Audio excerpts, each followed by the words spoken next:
Welcome to my briefing on the history of the 500th Bomb Group in World War II. I'm James E. Bowman, son of a 500th Bomb Group veteran. The 500th was one of 24 B-29 groups formed in World War II, 25 if you count the 509th Composite Group that dropped the atomic bombs. The 500th was activated on 3 December 1943 at Gowan Field, Boise, Idaho, with no aircraft and 300 officers and men. Less than a year later, the 500th was on Saipan in the Mariana Islands with 30 B-29s and over 2,000 personnel conducting bombing strikes against the Japanese home islands. 9 months after that, in August 1945, with their cities laid waste by the B-29s, the Japanese surrendered. How was this feat accomplished? The story of the 500th Bomb Group is inseparable from the story of the B-29 itself, the men who flew it, those who supported it, the strategy and tactics of aerial bombing, and more. If you want to know more about these things, follow along. By the way, the photograph here is of Z-12, unnamed, of the 881st Bomb Squadron, usually flown by the Curtiss crew, one of the best in the group. The large Z on the tail denotes the 500th Bomb Group. The black stripe at the beginning of the tail indicates a lead plane. So what impelled me to tell this story? This is my father, also named James E. Bowman, from Knoxville, Tennessee.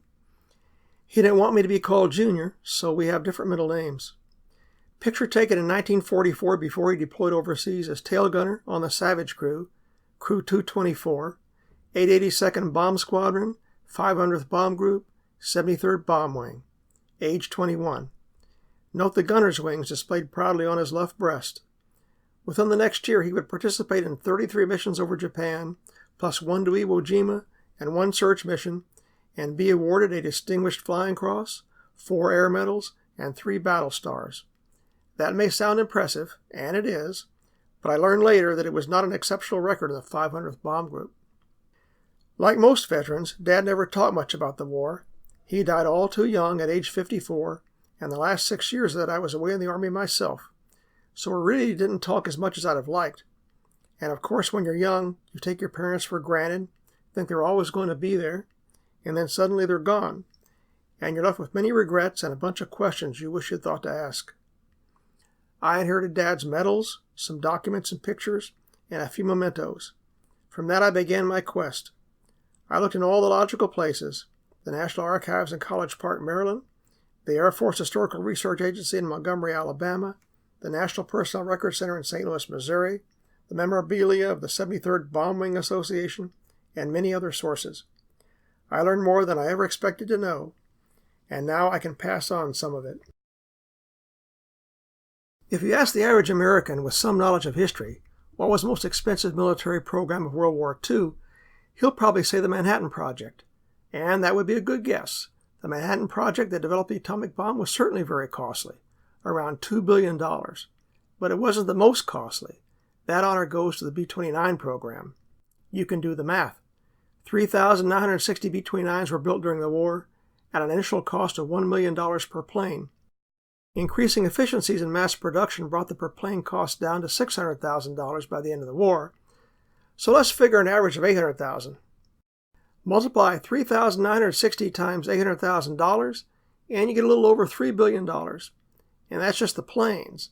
It doesn't include spare parts, crew training, longer runways, bigger hangars, etc. So B-29 beats Manhattan by a long shot. And by the way, those are World War II dollars. In today's dollars, the B-29 program would exceed $45 billion. That initial $1 million cost per plane caught the attention of the B-29 crews. It was an unimaginable sum to Depression-era boys, and inspired names like this. $1 Million Baby was Z-48 of the 883rd Bomb Squadron, 500th Bomb Group. Shot up over Nagoya on 3 January 1945 with the Amos crew. Ditched on the way back well north of Iwo Jima. No survivors. Well, not quite correct. Survivors and life rafts were sighted the next day by a search plane, but bad weather and darkness set in before a rescue submarine could reach them, and they were not found again. This is the Amos crew. 11 good men gone. Unfortunately, a lot of other good men would join them. So let's talk about the B-29 Superfortress.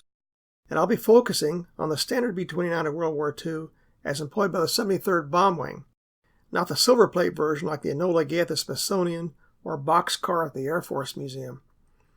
The most recognizable difference between the two versions is that on the silver plate version, the 4 gun turrets were removed to save weight and add speed.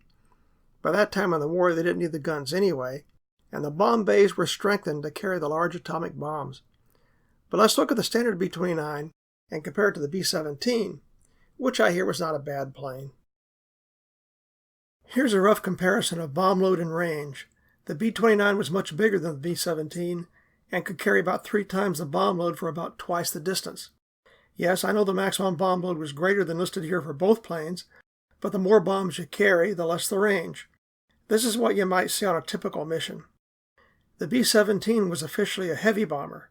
The B-29 was officially a very heavy bomber, VHB, also sometimes referred to as very long range, VLR.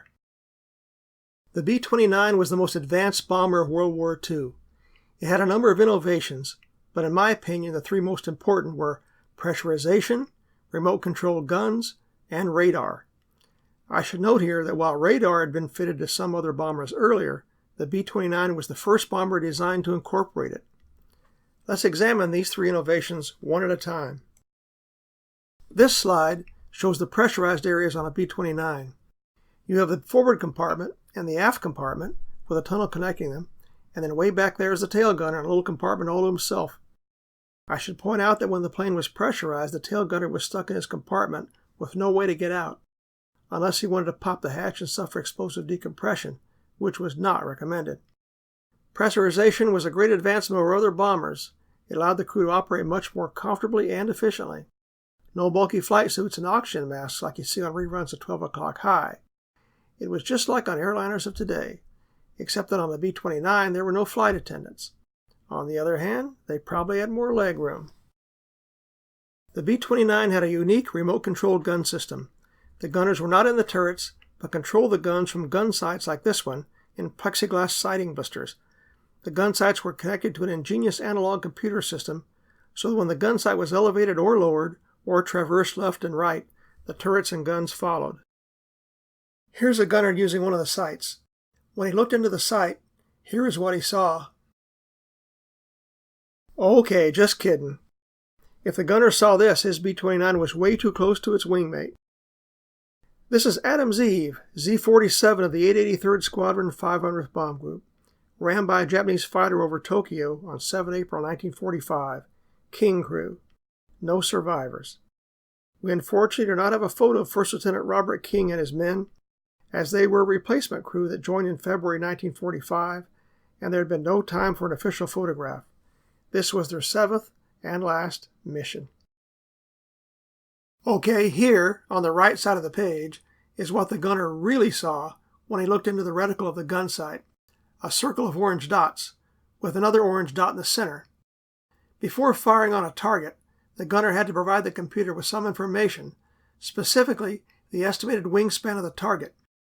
Most gunners, when going into action, would set the dial to 40 feet, which is the approximate wingspan of a Kawasaki Ki-61 Tony, probably the most common Japanese fighter they would encounter.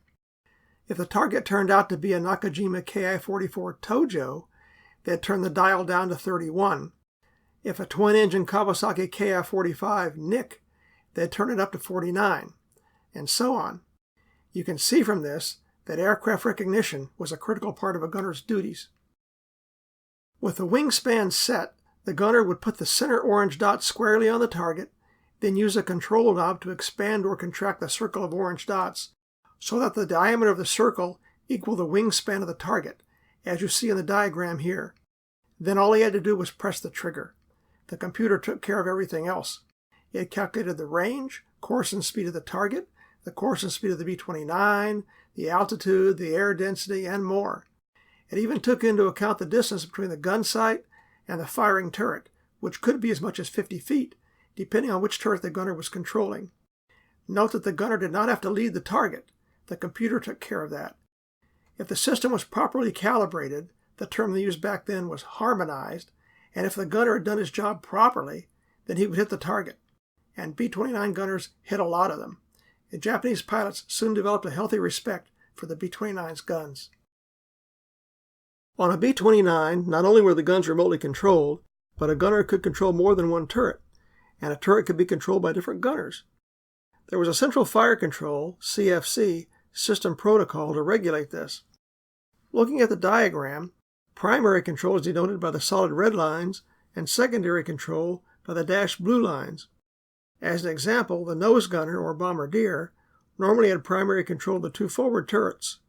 But if he was incapacitated or had to attend to his bomb sight, then the top, or CFC gunner, could take control of the upper forward turret, and one of the side gunners could take control of the lower forward turret. The primary-secondary protocol was not absolute. Crews could vary it to some degree by mutual agreement. For example, some bombardiers preferred not to have control of the upper forward turret and let the CFC gunner take it from the start. The bombardier could do this simply by flipping a switch at his position. In addition, the left and right gunners had to decide when to switch primary control of the lower aft turret between themselves. This was also done by flipping a switch near their positions. Most crews worked these things out amicably, but sometimes there could be friction. This was particularly true between the CFC gunner and the bombardier, as the former, while nominally the senior gunner, was an NCO, while the latter was an officer. One gunner told me that bombardiers could be a pain in the ass, and another accused his bombardier of spraying bullets all over the sky, meaning he was wasting ammo. Now a few words about radar. As I noted before, radar had been fitted to some planes earlier, but the B-29 was the first U.S. bomber designed to incorporate it. In World War II, radar was still considered very secret, and considerable efforts were made to guard its presence on the B-29 from unauthorized eyes. In many early documents, the radar operator is not even referred to as such. Instead, he is listed by euphemisms such as secondary gunner or observer. Early on, many if not most higher-ranking commanders did not fully understand radar or appreciate its potential. And they had some reason to be cautious because it took the newly trained radar operators some time to gain proficiency on their equipment, and initially there were many errors. This was one reason General LeMay did not begin night operations earlier than he did. However, hard work and practice paid off, and by the spring of 1945, the radar operators, as well as the navigators and bombardiers, had become so proficient in using this new technology that nearly all missions depended on it for success. Due to its importance, the radar and its operator should rightly have been located in the forward compartment near the airplane commander, navigator, and bombardier. But as you will see later, there was simply no room up front, so the radar compartment was in the rear of the plane, and the operator had to work with the navigator and bombardier via interphone.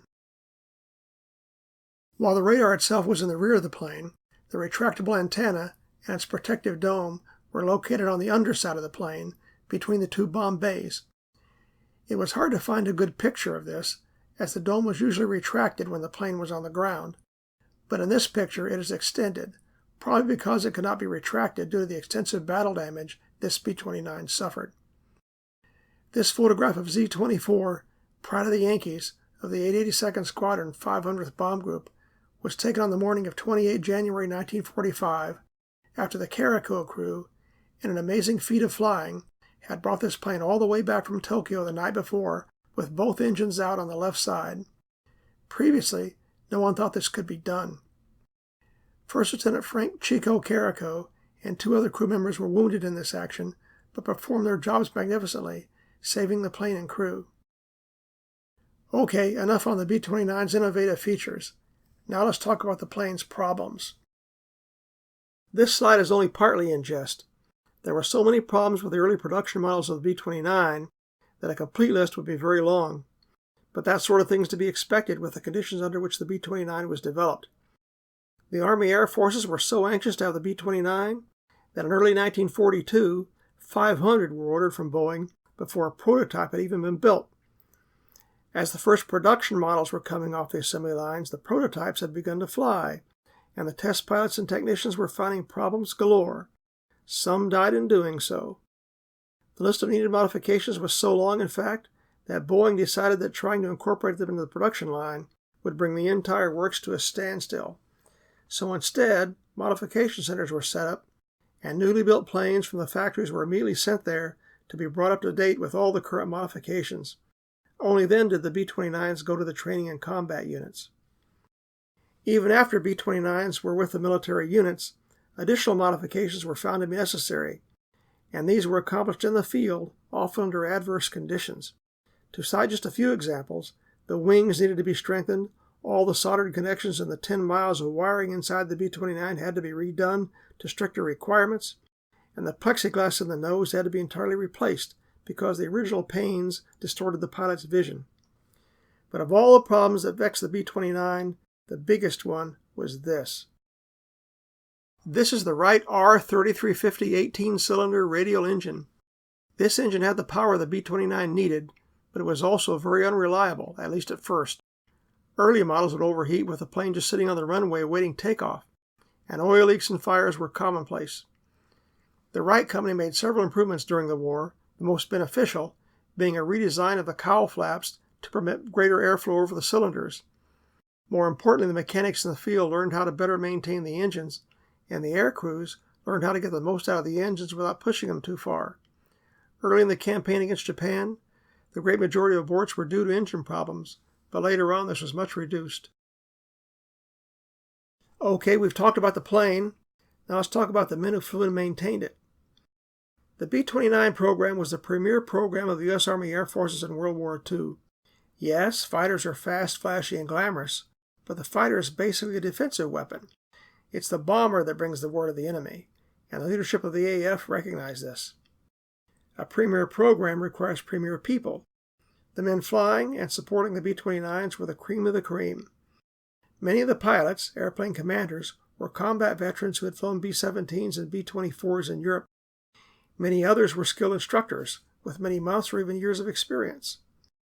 As for the enlisted men, the AAF early on, based on the valid argument that its equipment was more complex and technically challenging, requested and received the right to take a larger proportion of the higher mental categories of inductees than the other services. And from those men, the AAF selected the most promising for the B-29 program. At the reception station, my father, who had had to drop out of school in 9th grade to help support his family, was originally told he was going to be sent to the Navy. But when they got a look at his AFQB, Armed Forces Qualification Battery scores, the AAF scooped him up and put him into the B-29 program. Many of the non-pilot officers, navigators, bombardiers, flight engineers, and indeed many enlisted men, were washouts from the Aviation Cadet Pilot Training Program. Even though it may have stung at the time, there was really little shame in washing out as a pilot because there was a practically unlimited supply of candidates. Every red-blooded American boy wanted to be a pilot.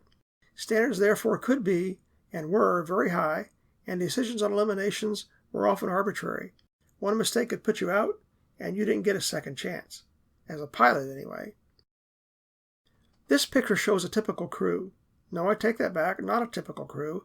This was a good crew, a very good crew. This is the Samuelson crew of the 881st Squadron 500th Bomb Group. First Lieutenant Stanley Samuelson, from Bridgeport, Connecticut, was a remarkable individual.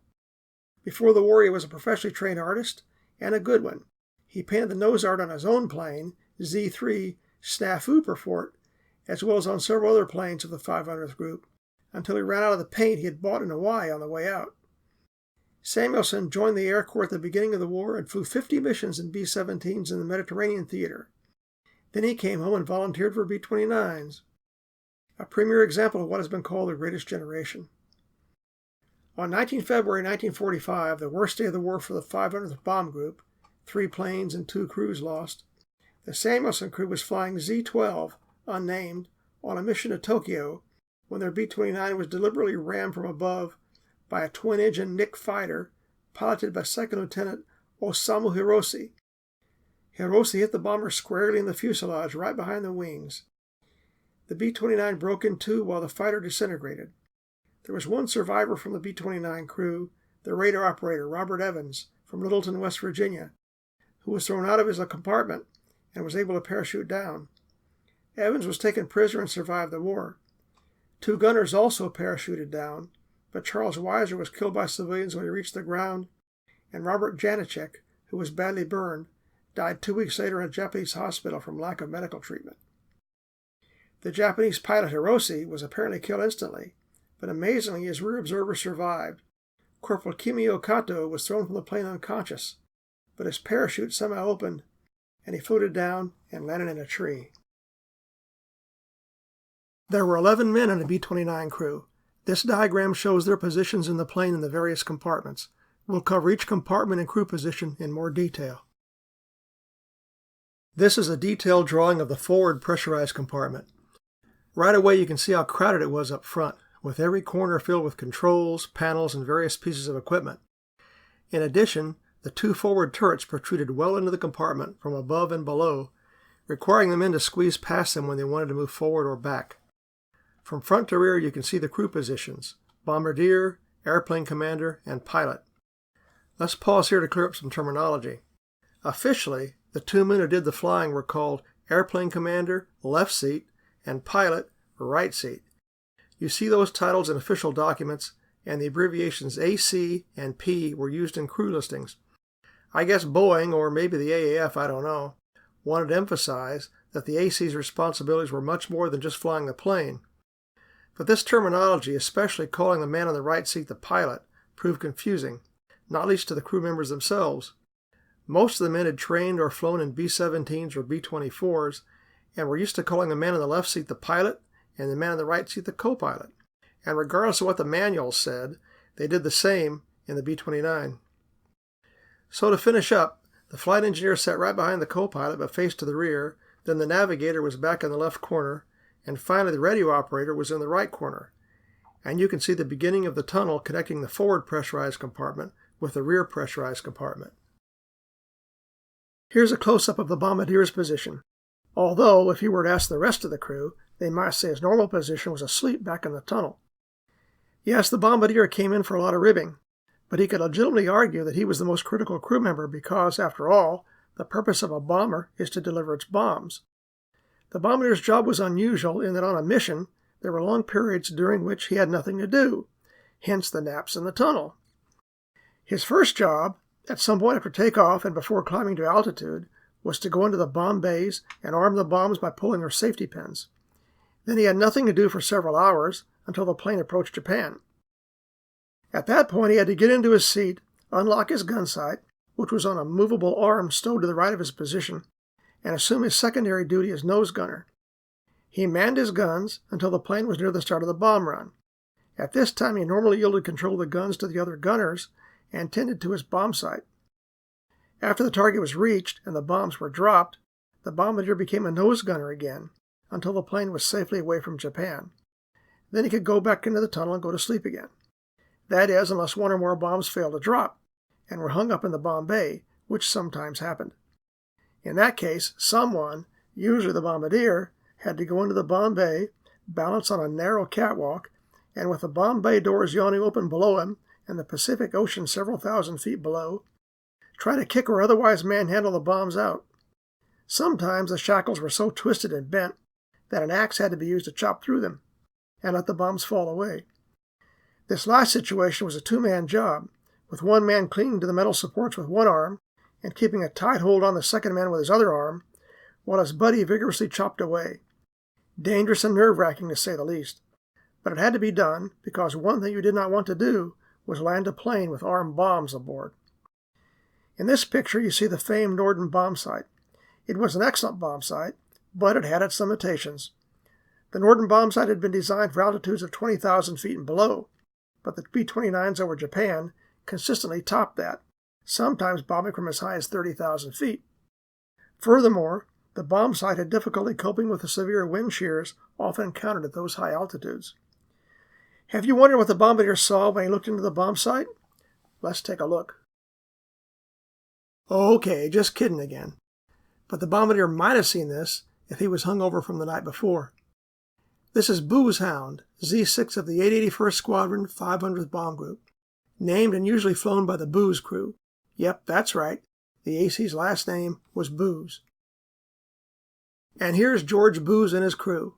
Plane and crew survived the war. Here's a good shot of the bombardier using his gun sight. Here's a close-up of the airplane commander and pilot, or if you prefer, pilot and co-pilot positions. This appears to have been taken with a wide-angle lens, so it looks roomier here than it really is.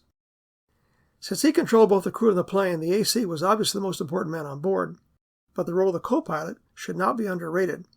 The two men worked closely together to operate the plane, especially during takeoffs and landings. And AC always wanted to have a reliable co-pilot in the right seat, and most co-pilots aspired to have a crew of their own someday. Some co-pilots achieved that, some did not. Some ACs were good mentors, some were not. As in any human relationship, there could sometimes be friction between the two men, but generally, professionalism ruled during a mission. Co-pilots, especially those on lead crews, had a special problem to deal with. Command and staff pilots, group and squadron commanders, operations officers, and so on, often came along on missions, partly to find out firsthand what the crews were experiencing, partly to show they were willing to take the same risks as their crews, and partly to get enough flying hours to keep their flight pay, which was a considerable sum. And when command and staff pilots came along, the co-pilot invariably got bumped out of his right seat, and that usually meant he was left behind. Crews in general and co-pilots in particular didn't like this. Crews which had trained and fought together for many months, in some cases over a year, had become like families, and did not like to be broken up. Indeed, many men considered splitting up crews very bad luck, and entered on the mission with a sense of foreboding. For the co-pilot, it meant he would have one less mission toward his quota and wouldn't finish with his crew. It also meant he would have to sweat it out back at base, waiting for his crew to return. And sometimes they didn't, and you can imagine how that played on his mind. Some co-pilots argued strenuously to be allowed to come along as a passenger, but this was generally refused, as there was no room on the B-29 for idle hands. Sometimes an extra man was taken along on a mission, but for a specific purpose, such as the weather observer on weather strike missions or the radar countermeasures officer to operate jamming equipment. More about this later. But the B-29 was not set up for passengers, especially the very crowded forward compartment. There was no extra seat, so a passenger would have to sit on the nose wheel hatch or perch on the console between the pilot and co-pilot seats and be very careful not to nudge any controls. There was no additional plug-in for the interphone and no extra oxygen connection, so a passenger would be in ignorance of much of what was going on among the crew and would have to carry around a portable oxygen bottle if the crew had to go on oxygen. This is the flight engineer position with its daunting array of gauges, dials, and switches. This man had plenty to do all during the mission.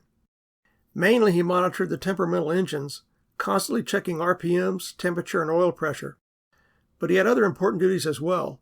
He controlled the pressurization, oxygen, cabin temperature, and fuel transfer systems. And a critical part of his job was to keep a running record of remaining fuel. The B-29 had fuel gauges, but they were notoriously inaccurate, and therefore ignored. Instead, the flight engineer kept track of fuel expended. Tables were developed that showed how much fuel per hour or minute was used with rich or lean fuel settings and specific engine RPMs, how much fuel was used in climbing, etc. And then he had to take into account headwinds or tailwinds. Then the amount of expended fuel was subtracted from the total beginning amount, and that gave you remaining fuel, from which remaining flight time could be estimated. It was a complicated procedure, but it could be done, and a good flight engineer could be accurate to within 40 or 50 gallons. Considering that the fuel allocation for most missions was in excess of 7,000 gallons, that seems pretty good. The flight engineer position was developed to relieve the AC and the co-pilot from all these technical tasks so they could concentrate on flying the plane. However, all three men had to coordinate their activities to ensure smooth flight operations.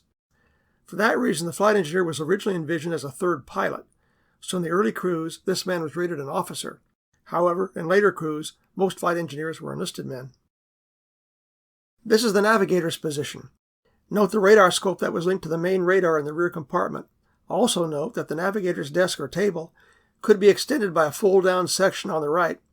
However, when up and extended, this section stretched almost to the turrets and blocked passage fore and aft on the left side of the compartment. In calculating positions, the navigator used mostly dead reckoning, that is, course, speed, and elapsed time from a known point, corrected by wind data and checked where possible against radar images of known terrain features. However, in clear weather, he could also use his trusty old sextant to check his position by taking readings on the sun or stars from a small plexiglass blister called the astrodome in the top of the plane near the front of the tunnel. The navigator's job was obviously very critical because planes usually flew individually to the designated assembly area for day missions or directly to the target area for night missions, and even a small error in his calculations could result in the plane ending up many miles off course. And then there was that little matter of finding your way home 1,500 miles to a small speck of land in the ocean. Fortunately, there were some navigational aids to help get home, in particular a beacon broadcast from Saipan, Antinian, and Guam on a designated frequency. But weather conditions sometimes interfered with the signal, so it was advisable for the navigator to know where he was at all times. This is the radio operator's position in the right rear of the forward compartment. Bear in mind that the two forward turrets which protruded into this compartment from above and below had been removed from this plane. If they were still in place, they would fill the center of the picture and you could see only the radio equipment to the left.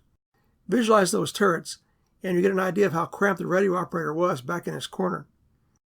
But the absence of the turrets allows you to see features that wouldn't otherwise be visible. In the lower center behind the ladder is the pressure door to the forward bomb bay.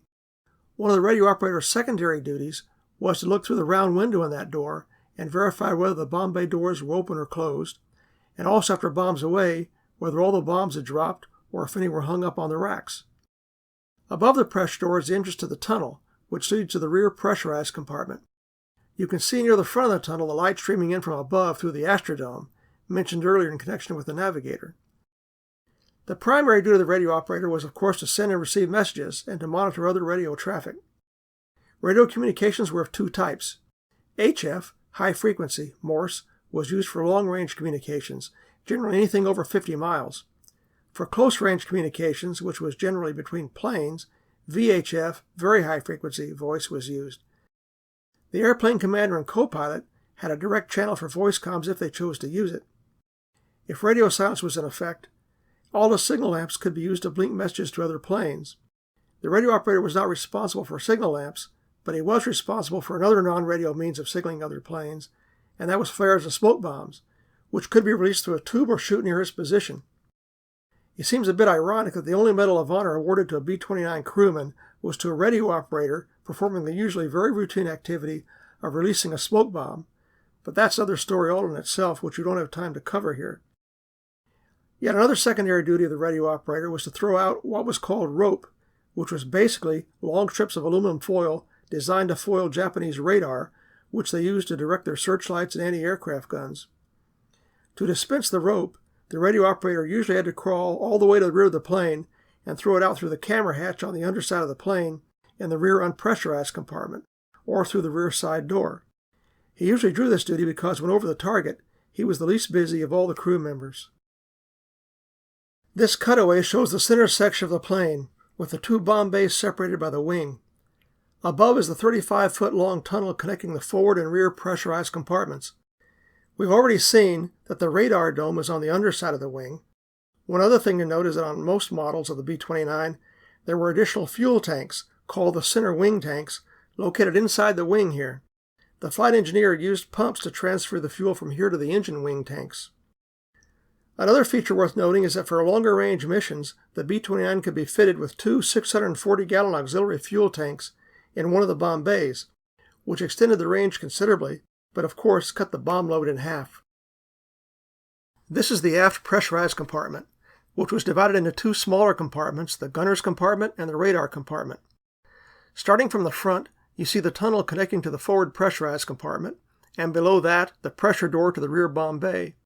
Occupying the gunner's compartment were three gunners, the left and right gunners, and, sitting in an elevated chair that rotated 360 degrees, the top gunner. Except that on the B-29, he was not normally called the top gunner, at least not in the 73rd Bomb Wing. He was called the ring gunner, or sometimes the CFC, Central Fire Control gunner, and his rotating seat was sometimes referred to as the barber chair. You can't see it from this angle, but the door, or rather opening, between the gunner's compartment and the radar compartment was on the right side of the plane. The opening was normally covered by a heavy curtain in order to keep the radar compartment dark so the operator could better see his scope.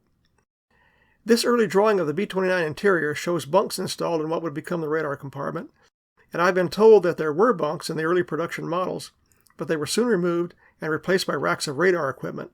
You'll see that later. The upper turret protruded into the radar compartment and took up a lot of room. A feature unique to this compartment was the toilet. This was basically just a big can with a lid. You can see it painted white here next to a bunk. There was little privacy on a B-29, and the poor radar operator had to put up with the toilet while he tried to concentrate on his duties. But there was no room for it anywhere else. The general rule among the aircrew was that the first man who used the toilet had to empty it when they got back. So on a mission, everyone tried to hold it in for as long as possible. My father, who always did have a weak bladder, admitted that he was usually the one who got this duty. I think that's about it for the radar compartment, or maybe there's one more device to cover. This is homing device Z-31, 1st, later Z-25, 2nd, of the 882nd Squadron. Shot down over Nagoya on 23 January 1945 with the Porter, formerly Gerwick, crew. No survivors. This is a photo of the Gerwick crew, but there was no caption with it, and we've been able to identify only some of the men. Captain James Gerwick from Toledo, Ohio, had been medically grounded just a few days before the 23 January mission, and Second Lieutenant Samuel Porter from Canova, West Virginia, formerly co-pilot on the Farrell crew, had been promoted to AC of this crew. This was Porter's first mission as AC, and for this mission the 882nd Squadron's operations officer, Major Frank Roberts, had decided to take the right seat and bump the co-pilot, First Lieutenant Jack Kuchera. This fateful decision meant that Roberts died and Kuchera lived. For a short while anyway. Fate had marked Kuchera and claimed him 27 days later, on 19 February 1945, when he went down with the Rouse crew over Tokyo in Z-31 while filling in as co-pilot. Okay, here's what the inside of the radar compartment looked like. Almost. If the aft upper turret were in place, it would fill most of the picture, and you couldn't see much. But the turret's not here, so you can see the radar equipment installed on the left side of the plane. We're looking from front to rear. Note the long rubber hood through which the operator peered at his scope. The radar operator worked closely with the navigator and bombardier via the interphone system to keep the plane on course and to drop the bombs accurately. The AN/APQ-13 radar was good for locating large targets, such as a city with its multiple reflections from buildings, and for targets near large bodies of water where the land-water contrast was stark. But it was not so good at locating smaller targets, such as a factory complex on relatively flat ground. In addition to sharing this space with a toilet, the radar operator endured another discomfort. All that equipment in his compartment generated a lot of heat, and ventilation was poor, so the operator did a lot of sweating. Fans were installed later, but they helped only a little. In early models of the B-29, there was only one chair in this compartment, but note in this picture that there are two, which serves as a reminder that the radar operator sometimes had company on missions in the form of one of the group's radar countermeasures, RCM officers. The RCM officers operated specially installed intercept and jamming equipment to identify and thwart Japanese radars, which the Japanese used to direct their searchlights and anti-aircraft guns. At least one RCM officer from the group went on every mission, and by all accounts their work was effective. Unfortunately, you don't hear much about them because their work was secret, and there were restrictions on writing about it at the time. Finally, in the back of the compartment, you can see the pressure door to the rear unpressurized compartment. This is a view of the ring or CFC gunner in his office. In his 360-degree rotating chair, this man had the best view in the plane, with the possible exception of the bombardier up front in his greenhouse. The ring gunner had primary control of the upper aft turret, which was just behind his sighting blister, and secondary control of the 4-gun upper forward turret. He had a lot of sky to cover, but he could bring as many as 650 caliber guns, formidable firepower, to bear on an attacker. The top blister was smaller than the others, and it could get a little cramped in there. The first type of flak helmet issued to B-29 gunners was bulky, and many ring gunners had trouble fitting their head into the blister with the helmet on, so some just didn't wear it. Later on, a smaller helmet, more like a skull cap, was issued, and that worked better. This is the left gunner position. The right gunner position was the same, but reversed. These two gunners shared primary control of the lower aft turret. There was a switch on a console between them for transferring control between the two. They had secondary control over the lower forward turret, and even the tail guns if necessary, although that was a rare occurrence. These two gunners were also called scanners, because an important secondary duty was to keep constant watch on the engines and wings for any problems, such as oil or fuel leaks. They also confirmed the opening or closing of the bomb bay doors and the raising or lowering of the landing gear. Also, through the small window in the pressure door in the rear bomb bay, they could confirm whether all the bombs there had dropped or not. In the early months of the campaign, there was a special danger in being a side gunner. There was a problem with blisters cracking or the seal weakening, and in a few cases they blew out at high altitudes. Originally, there was no safety or seatbelt for the gunners, so when the blister went, so did the gunner, to certain death. The 500th Bomb Group lost a left gunner this way. After the first couple of such incidents, the command ordered belts manufactured on an emergency basis. Some gunners had already rigged up their own, and this saved lives. On a mission to Nagoya on 3 January 1945, Left Gunner James Krantz, in A7 American made of the 497th Bomb Group, dangled from the hole where his blister used to be by his homemade safety strap for several minutes before his buddies managed to haul him back inside against the powerful slipstream. Krantz lost some fingers to frostbite, but survived. The blister weakness problem was largely overcome later in the campaign, but battle damage could always cause one to blow out. This cutaway shows the aft unpressurized compartment and the tail gunner's compartment. There were several important features in the aft unpressurized compartment. From front to rear, you see first the rear door on the right side of the plane, through which the men in the rear normally entered and exited the plane. There was a ladder which was stowed near the door. There were camera hatches on the floor where cameras could be fitted to take reconnaissance or strike photos. On the left side, you see the APU, Auxiliary Power Unit, a small 10-horsepower engine, which provided sufficient power to the plane to operate lights, instruments, and limited equipment when the big engines on the wings were not running. It also provided a little extra power to the plane during takeoff when every watt mattered. This little engine, better known to the crew as the putt-putt because of the way it sounded, was started up by the tail gunner prior to main engine startup, then turned off when airborne. The tail gunner turned it on again before landing and switched it off after the plane was safely back on its hard stand. Behind the putt-putt you can see the top of the lower aft turret extending into this compartment, and farther back are the ammo trays for the tail guns. At the rear is the pressure door to the tail gunner's little compartment. This gunner had to crawl in on his hands and knees, close the pressure door, then stand up and pull down his seat, which folded up on a rack on the back of the compartment. This diagram shows an early version of the B-29 when they were fitted with a 20mm cannon in the rear in addition to the twin 50s. All the original planes of the 73rd Bomb Wing had the 20mm, but it was removed in mid-January 1945 due to ineffectiveness. For one thing, it jammed often. For another, the cannon had a different ballistic trajectory than the machine guns, so that if the cannon was on target, the 50s weren't, and vice versa. And it was heavy. It made sense to remove it. In all my research of the 73rd Bomb Wing, I found only one confirmed claim of a Japanese fighter down with the cannon. Many crews protested the removal, wanting all the firepower they could get, and also feeling, not without some evidence, that the presence of the cannon deterred fighter attacks. But they didn't win their case. The cannon stayed off.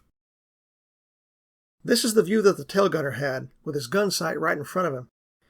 It was lonely back there in his little compartment, and when the plane was pressurized, the tail gunner was effectively locked in, his only link with the rest of the crew the interphone. Many men didn't like the isolation, but others actually preferred it, so sometimes on cruise there was a little switching around among the gunners. There was an escape hatch, or window, on the left side of the compartment, tail gunner's right, which allowed egress in case of emergency, but you can't see it in this picture. Okay, we've covered the aircrew, but it took many more men than that to keep the B-29 flying. Here's the typical ground crew in typical garb on Saipan. This is the ground crew for Z-16, Je reviens, which means I will return in French, of the 881st Squadron, under Master Sergeant Earl Foster from Fort Worth, Texas. It was hot out on the hard stands and even hotter inside the planes. The command wisely did not care what these men looked like, as long as they did their jobs and kept the planes flying, and that's just what they did. Each plane had its own ground crew consisting of 4 or 5 men. They were led by a crew chief, who was usually a master sergeant, and an experienced mechanic. The other men were also mechanics, except for one who was usually an armorer. These men handled all regular mechanical maintenance on their plane and made minor repairs. Maintenance and repair of specialized equipment, for example propeller governors, radio, and radar, were carried out by technicians trained in those areas. The ground crews were thoroughly dedicated to their planes and worked tirelessly all day long and sometimes through the night to keep them operational. The crew chief in particular was very protective of his plane. He allowed the air crew to borrow it for missions, but they'd hear from him if they broke it. A wise airplane commander was very solicitous of his ground crew and did what he could to keep them happy, and that usually included slipping them a bottle of liquor every now and then. On Saipan, enlisted men received a small allowance of 3.2% beer, I think 2 cans per week, but were officially not allowed hard liquor. Officers, on the other hand, were allowed to purchase liquor from the Class 6 store. Other than for drinking, liquor on Saipan was better than gold as a medium of exchange. For a few bottles of liquor, the Seabees would find, almost anything for you. This is one of my favorite pictures. Here in their respective uniforms of the day are Lieutenant Colonel Joseph W. Toby Brannick, commanding officer of the 882nd Bomb Squadron from Lexington, North Carolina, and Master Sergeant John Kianka from Rockville Center, New York, crew chief of Z-23 Ramblin' Roscoe. Brannick was a competent and cheerful commander who was well liked by his men. He flew his share of missions, usually with his favorite crew, the Hale Hayes crew, and his favorite plane, Ramblin' Roscoe. The plane in this picture is actually Ramblin' Roscoe II. The first plane of that name was badly shot up over Tokyo on 16 April 1945 with the LIMP crew. Through superhuman efforts of the crew, she made it to Iwo Jima on 2 engines, but ran off the runway upon landing and crashed into a berm. Old Roscoe was a total loss, but the crew all survived, 11 men who would be eternally grateful to the U.S. Marines for taking that sulfurous little rock. Beyond the ground crew, the many complex systems on the B-29 were maintained and repaired by a whole panoply of technicians and specialists. There were sections for the radios, radar, aircraft instruments, central fire control, bomb sights, propeller governors, and more. There was a sheet metal repair section, and of course there was a fueling section, an ordnance section to load the bombs, and armorers to service the guns and load the ammo. And to support all of that, there were cooks, clerks, drivers, supply, and medical personnel. Basically, everyone in the group helped to one degree or another in keeping the planes flying. Even the air crews sometimes pitched in to help out the overworked mechanics. That's my father on the far right. In addition to being a tail gunner, he was a qualified engine mechanic. Hey, look at his sleeve. He made sergeant. This well-rendered painting shows representative planes from the 5 B-29 wings which operated from the Mariana Islands. Each wing was designated by a geometric symbol. From top to bottom, we have the diamond of the 315th wing, the square of the 73rd, the black rectangle of the 314th, and the circle of the 313th. The plane at the bottom carries the markings of the 58th wing as originally deployed to China, but these would be replaced in the Marianas by a triangle. It is fitting that these 5 planes are superimposed on a drawing of Iwo Jima, since planes from all 5 wings made use of that little island for emergency landings. It represented salvation to many B-29 crews that otherwise would have had to ditch in an unforgiving ocean. The survival rate for ditching was only about 40%. The 73rd Bomb Wing was the first B-29 wing deployed to the Mariana Islands, arriving in October-November 1944. The 58th Bomb Wing had been the first B-29 unit to bomb Japan in June 1944, but from its forward bases in China, it could reach only the southernmost Japanese island of Kyushu. It thus fell to the 73rd to lead the air campaign against Japanese industry, most of which was located on the main island of Honshu. For 3 months, the 73rd carried the fight alone, until joined in February 1945 by the 313th and 314th wings, based on Tinian and Guam, respectively. In May, the 58th wing redeployed from India and China to Tinian, and in July, the 315th wing opened for business on Guam. There was a 6th B-29 wing, the 316th, just beginning to deploy to the Pacific when the war ended, but it was slated for Okinawa, there being no room left in the Marianas. At war's end, which came quite unexpectedly to most people, there were plans in the works to create 4 more B-29 wings to be based on Okinawa or surrounding islands, 2 by conversion of air units already in the Pacific, and 2 by redeployment and conversion of 8th Air Force units from Europe.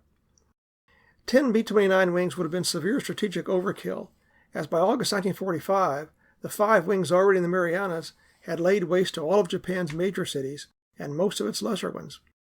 In fact, Washington had to declare some cities off limits to regular B-29 bombing so there'd be something left to drop the atomic bombs on, which is how Hiroshima and Nagasaki won the atomic bomb lottery. If an invasion of Japan had proved necessary, and with virtually no strategic targets left, the B-29s would almost certainly have been pressed into a tactical role.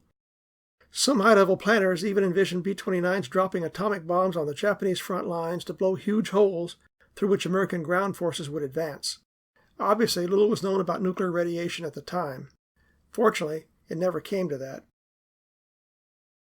While each wing had its own geometric symbol, each B-29 group had its own letter. As you see in this chart, the 4 groups of the 73rd Wing used the letters A, T, V, and Z. Originally, the group letter, the wing symbol, and the individual airplane number were all painted on the tail, or vertical stabilizer, but these proved hard to distinguish from a distance. So in April 1945, there was a redesign. The wing symbol was dropped as unnecessary, the airplane number was moved to the fuselage, and the group letter was enlarged to cover the whole vertical stabilizer. But even after the square symbol was removed, most 73rd Wing crewmen continued to use it in referring to their plane. For example, Z-Square 29. By the way, there was also a pattern to the airplane numbers, so that you could identify a plane squadron by the number. In the 500th group, planes in the 881st Squadron were numbered in the sequence 1 to 19, planes in the 882nd Squadron 21 to 39, and planes in the 883rd Squadron 41 to 59. All B-29 combat units were assigned to the 20th Air Force. General Henry Hap Arnold, commander of the U.S. Army Air Forces, kept the headquarters of his Global 20th firmly under his personal control in Washington for most of the war. He was determined not to let his force of strategic bombers fall into the control of any theater commander. To control the units in the field, bomber commands were created. The 20th Bomber Command deployed to India in early 1944 to control operations of the 1st B-29 Wing, the 58th, in China. The 73rd Bomb Wing was intended to follow the 58th to China, but the logistics of conducting bombing missions from China with even one wing proved too difficult. It took 3 supply sorties across the Himalayas, called the Hump, to bring in enough fuel and bombs for one mission to Japan or Manchuria. Instead, the invasion of the Marianas was moved up, and the 73rd was diverted to Saipan. The 21st Bomber Command was then set up to control operations from the Marianas. At first, there was only the 73rd Bomb Wing and part of the 3rd Photographic Reconnaissance Squadron, but eventually the 21st Bomber Command would grow to include 5 wings and nearly 1,000 planes. Each B-29 wing was composed of 4 groups. In the 73rd Wing, these were the 497th, 498th, 499th, and 500th. The TO&E, Table of Organization and Equipment, as of October 1944, specified 30 B-29s and 60 crews per group. Originally, crew fatigue was seen as the limiting factor in flying missions, hence the initial ratio of 2 crews per plane. But in practice, the limiting factor turned out to be aircraft availability. Almost as soon as the 73rd arrived on Saipan, the number of planes assigned began to increase, and by August 1945 had reached 45 to 50 planes per group. What is amazing, and often overlooked by historians, is that this huge increase in the number of planes was achieved with no increase in assigned maintenance personnel. The groups just learned to conduct maintenance much more efficiently. Meanwhile, the number of air crews assigned remained roughly the same. Each group of the 73rd Wing had 3 bomb squadrons and a photo lab. In the 500th, these were the 881st, 882nd, and 883rd Squadrons and the 18th Photo Lab. Each squadron was originally assigned only 10 B-29s, but by the end of the war was operating about 17.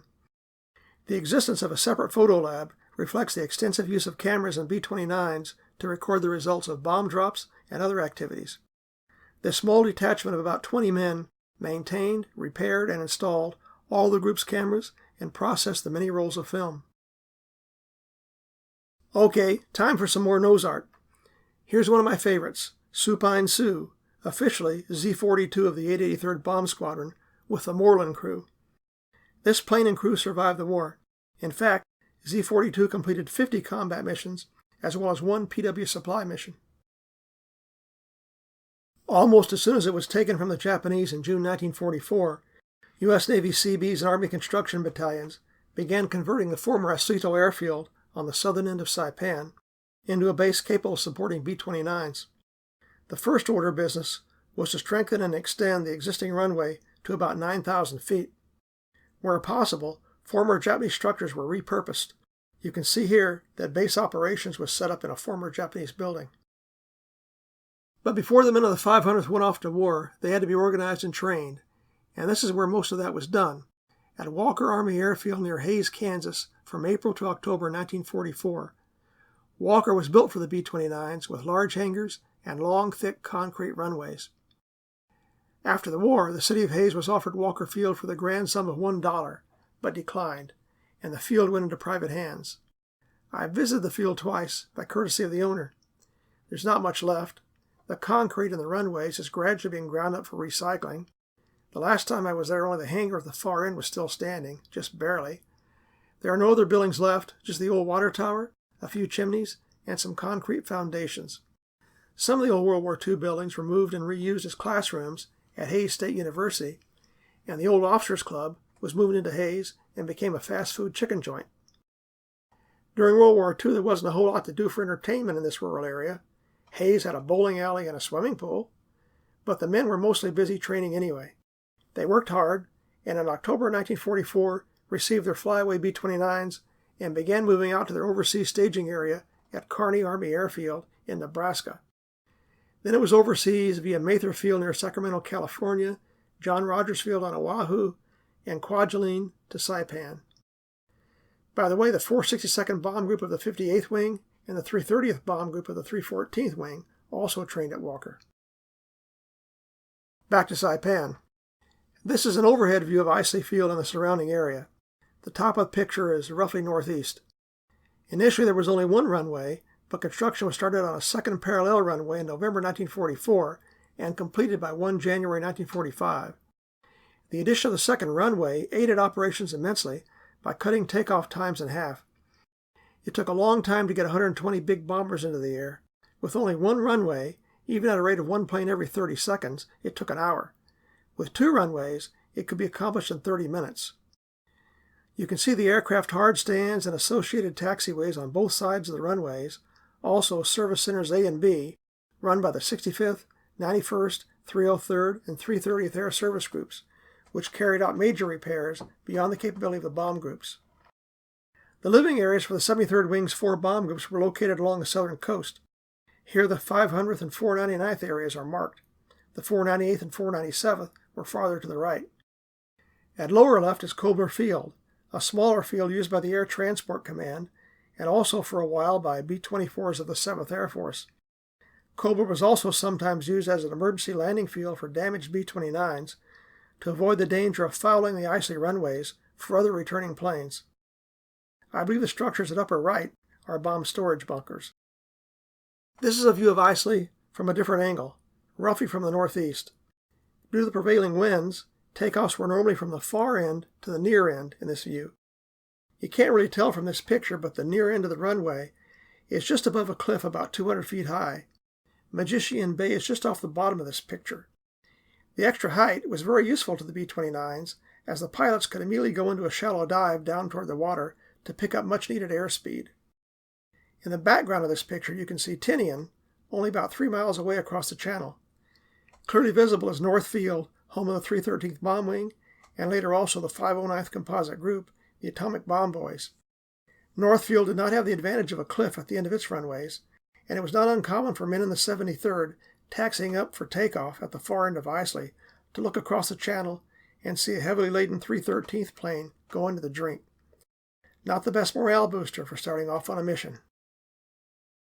This drawing shows more clearly the layout of the hard stands at Isley, the 497th and 498th to the north of the runways, and the 499th and 500th to the south. Also clearly shown are the 2 service centers. The small dot between the 500th area and runway Baker is the control tower from which the next picture was taken. This is an excellent view of the 500th Bomb Group hard stand area, with the Service Center B apron just beyond. This official photograph was taken from the top of the control tower near the runway, and the camera angle is roughly to the southeast. The picture is undated, but a careful examination of the airplanes that are included and their locations tells us with certainty that it was taken between 21 and 29 November 1944 inclusive, and most likely on the 21st. The plane in the right foreground, Z-28, already has the name Old Ironsides painted on it. The plane in the left foreground, Z-29, which was my father's first plane and the one in which he flew over from the States, does not yet have any nose art applied. On Saipan, the ground personnel lived in tents like these. The 500th area was on the site of a former cane field, and as you can see in this picture, drainage was poor. Note the air raid shelters between the tents. More about those in a moment.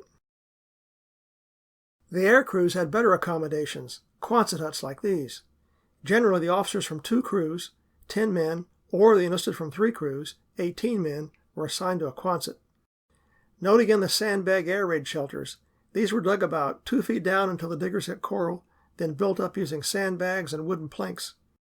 In the early months on Saipan, November 1944 into early January 1945, the Japanese carried out several air raids on the island, staging from Japan through Iwo Jima. Some of these raids were quite successful. In fact, for a time, the 73rd Bomb Wing was losing more B-29s on the ground than over Japan.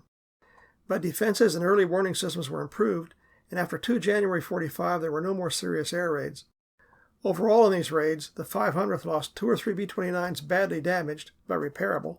Other groups fared worse, and about 45 men wounded, most of them badly burned when a shot-down Japanese Zero crashed near the 500th headquarters, and burning fuel from the plane flowed into an air raid shelter. The men quickly learned to take these raids seriously. When the air raid siren sounded, you dropped whatever you were doing, grabbed your helmet, and headed for the shelter. Even if you were in the middle of a shower. Note the smoke in the left background, probably from a burning B-29. And here's the shower. In their spare time, the air crews went to great lengths to make their sparse quarters more comfortable and homey. For example, the officers of the LaMarche and Gray crews, pictured here, used discarded, or maybe stolen, lumber to build a front porch on their Quonset, which they humorously dubbed Slipshod Manor. They also built their own crude furniture. Some crews landscaped around their Quonsets and even planted flowers, using seeds sent from home. The command tried to give the men as many of the comforts of home as possible. An officers' club was soon built. Later on, there was also an enlisted club. There was a PX. Chapels and sports fields were constructed, and both saw a lot of use. There was also an open-air theater called Surfside, where movies were shown in the evenings and where both local talent and USO shows occasionally performed. And here's the laundry. Just kidding, sort of.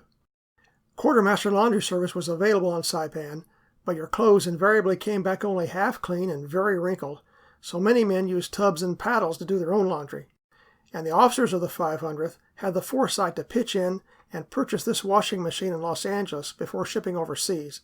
You can bet this machine got a workout. Time for another nose art break. This is Z-34 Frisco Nanny of the 882nd Squadron, named and usually flown by the Farrell crew. As you might guess, A.C. James Farrell was from San Francisco. This plane and crew survived the war. Jim Farrell and I corresponded for several years, and he was a most gracious host when my family and I visited the Bay Area a few years ago. Sadly, this American hero has since made his final flight. This is a famous photograph showing B-29s of the 881st Bomb Squadron releasing their loads from 19,000 feet over Yokohama in a daylight incendiary attack on 29 May 1945. It was made into a propaganda leaflet which was dropped by the tens of thousands on Japanese cities. With some research, I was able to dig out a few more details on this picture. It was taken by Staff Sergeant Howard Close, left gunner on the Curtiss crew, leading the formation in Z-12. The plane in the foreground is Z-19, flown by the Althoff crew. The other 4 planes comprise the left high element of the squadron. From front to rear, they are Z-14 Mather crew, Z-15 Pearson crew, Z-11 Wolter crew, and Z-6 Calhoun crew. This slide summarizes the accomplishments of the 73rd Bomb Wing.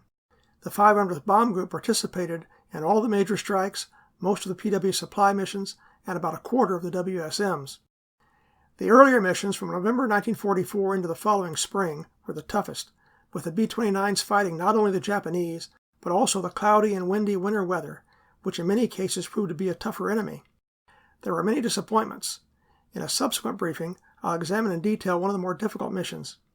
But the B-29 men learned quickly, and with the help of new leadership bringing new tactics, soon became the most efficient destroyers of cities the world had ever seen.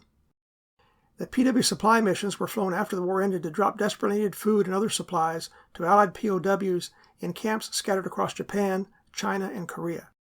The weather strike missions were flown by individual aircraft with the dual purpose of gathering weather data over and around Japan and also dropping bombs, mostly on smaller targets, not meriting a major strike. Here's the cost of the B-29 campaign, or rather that part of it paid by the 500th Bomb Group. In addition to the aircraft lost, nearly every B-29 in the 500 was damaged and repaired at one point or another during the campaign, most of them multiple times. Regarding personnel, the KIA number speaks for itself. In addition, 17 of the 27 POWs died in captivity, which, adding in the 16 non-combat deaths, makes 224 total deaths. Of the wounded, about half resulted from Japanese air raids from Iwo Jima in November and December of 1944. Another way of looking at aircrew casualties is to note that of the original 60 crews in the 500th Bomb Group, 17 went down with their planes, plus 3 others were broken up due to casualties. The fate of the POWs is a devastating indictment of the Japanese treatment of prisoners. The Japanese did not treat any prisoners well, and B-29 airmen, who were labeled special prisoners, were subjected to especially harsh treatment. Special prisoners were beaten more often, spent much time in solitary confinement, and worst of all, were put on half rations, which was tantamount to a sentence of slow starvation. Only 10 of the 27 500th men who fell into Japanese hands survived, and those just barely.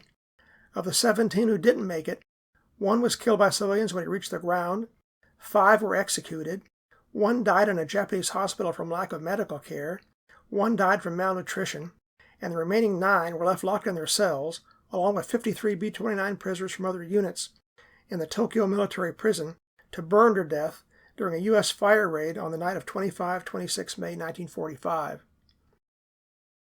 The non-combat deaths include 12 men who died in training in Kansas, 10 in a crash plane, and 2 men jumping from a B-29 in distress, plus 3 who died in accidents on Saipan, and 1 airplane commander who drank himself to death, cirrhosis of the liver. The stress of flying repeated 13 and 14-hour missions into the mouth of hell weighed heavily on the air crews, and especially on the ACs, who often relieved it with the only remedy readily available, alcohol. Should not these men be included among the honored dead? Most of the losses occurred in the early months of the campaign.